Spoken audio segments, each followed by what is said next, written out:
How's she going, boys? Mike here. Welcome back to Grampie's Workshop. You know what? As long as the door in my shop opens, you'll always be welcome in here. So thanks for dropping by. And today, we're going to work on the MTD Gold lawn tractor. Exciting, eh? Anyways, when I first got this tractor, it has a carburetor on it with a solenoid on the bottom of the carburetor bowl. And that solenoid, sometimes it's referred to as a fuel shutoff solenoid, sometimes it's an anti-backfire solenoid, sometimes it's just referred to as a piece of junk. Anyway, that's what it is on this carburetor. It's just a piece of junk because it's seized up, doesn't work. So I wanted to replace that. I went and found a complete carburetor on Amazon for $25. So complete carburetor. So I ordered that carburetor. It showed up here the other day. So let's go see how we make out changing out this carb. So we're going to start taking the air cleaner cover off.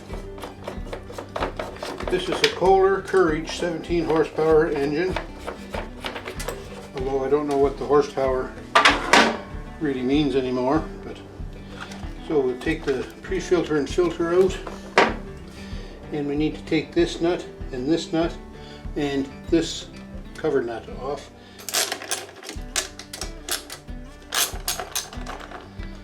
So we'll take those out and this one up here. Okay, so now this should just slide off. And there's also the vent line for the crankcase ventilation. I was doing some electrical work on this, so I have the fuel tank removed and the fuel line and filter. So I just have this line back to the carburetor. So now we want to disconnect this. There's a ground wire on here, but it's already been broken off where the old solenoid here was damaged. So we're going to pull this carburetor off, if I can.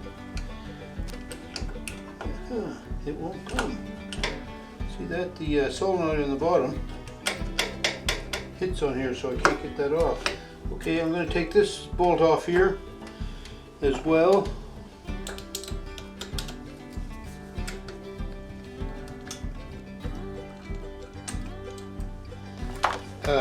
That bolt I just disconnected, that's holding the ground on, that holds kind of the whole carburetor on as well. So now we can kind of rotate it up to the left and get the solenoid over the frame and get that off. So now we're just going to disconnect the choke lever, just a Z bend, and then the spring here on the throttle. And then we'll just connect the throttle.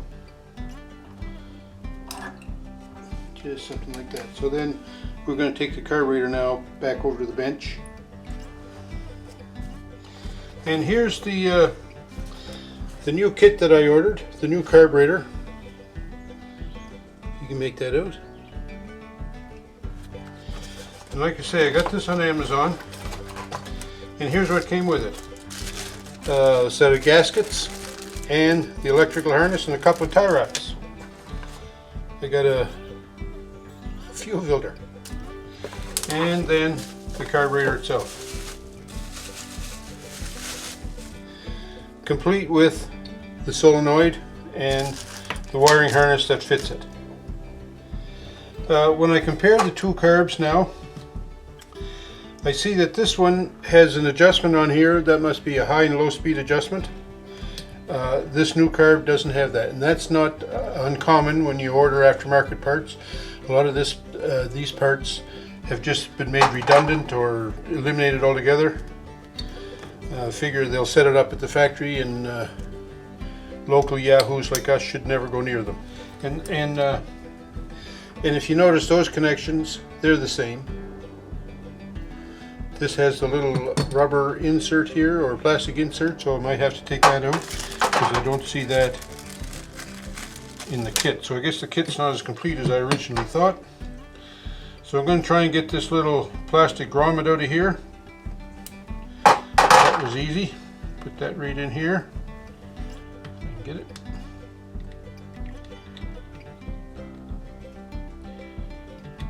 There we go. This gasket has a peel and stick on it, so we peel that off of there, and on this heat shield where that bolt passes through it, this gasket has to go on like that. So that's what we're going to do. We're going to place it on there as best we can, making sure we line up the holes correctly. Something like that. Okay, so now this heat shield with the stud in, make sure you put the stud in first before you put the gasket in place. I knew a guy who made that mistake once. He looked a lot like me, but I didn't do it this time. Anyway, and then this goes in, and then this wire here that feeds that solenoid, that shutoff solenoid, that just kind of passes down through the side there. And then we'll get our bolt again through this ground wire, through the heat shield, through the gasket, and into the side of the cylinder there. So then we'll just snug-a-gate that one up. Alright, so that's that. Now we can put the carburetor back on. And the carburetor, this might be a little bit of some stick handle has to take place, because now I need to get this fuel shutoff solenoid over this engine cowling part. But before I do that, I'm going to put these choke and throttle levers on. The throttle goes in there, the choke goes in there, and then there's this little throttle dampening spring that, if I can find the end of it, there's a little hole right there beside, and I can't pull it enough, there's a little hole right there beside where the throttle lever went in, and this spring will hook in there. Something like that. And now this gasket has to go on here, and there's a couple of holes in the back of the carburetor that need to have these holes in the gasket line up to. So that gasket just slides on there like that, and then these holes line up the holes in the carburetor. And now we put the carburetor back in. So that went in there pretty easy, I'd say. And that's because I forgot to put this.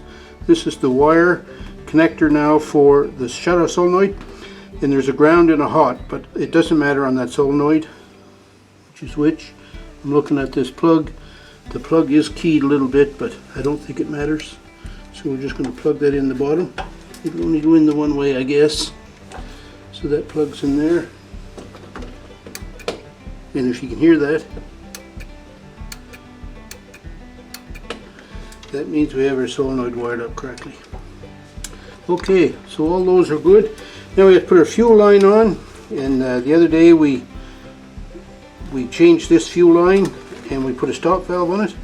So now I got my clip on here. I'm going to push this fuel line on the inlet and take my pliers and put this clamp on. Everything looks decent there. We're going to put our breather tube in the back of the fuel box first. Kind of hard to push that in, but that's good. That's what we want. And that's in good. And then we'll put this on here. So there's also a gasket on the back of that we have to make sure is in the proper position. Okay.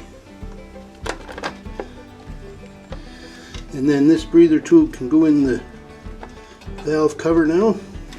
And then we put our bolts on, our nuts I mean.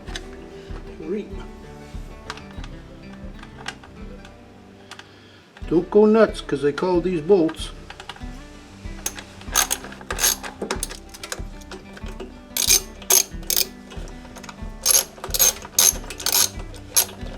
Okay, I think we're ready to give it a try.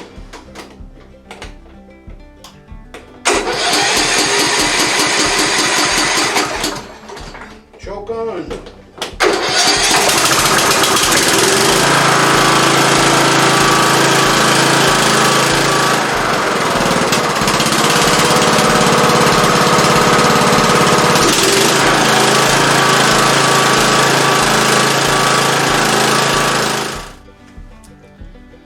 So I'm glad I got this carburetor changed out here on the tractor.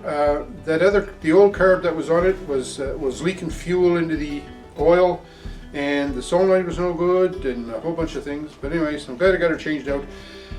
But I'm sorry to say this is not the end of the carburation issues I'm having on my little tractor here. Now I'm going to hopefully make a video in the coming weeks to try to explain what's going on with my fuel delivery system and things like that. So stay tuned for that.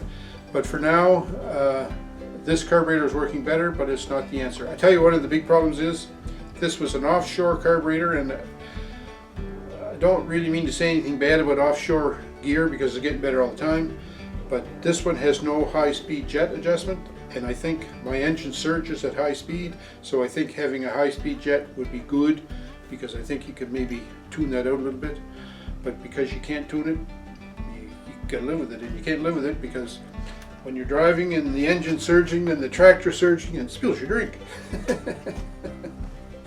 Anyways, stay tuned for more videos on my tractor, and I hope you enjoyed this one. Got the new carburetor put on, and a fuel line, and a fuel shut off, a bunch of stuff like that.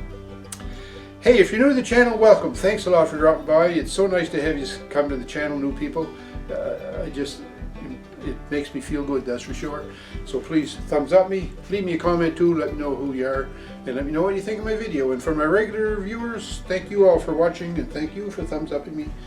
And the support you give the channel is just unbelievable, and I am totally in your debt for that. I hope everybody has a great week. I hope you're doing all well. Hope you're all doing well. Take care. We'll talk to you soon.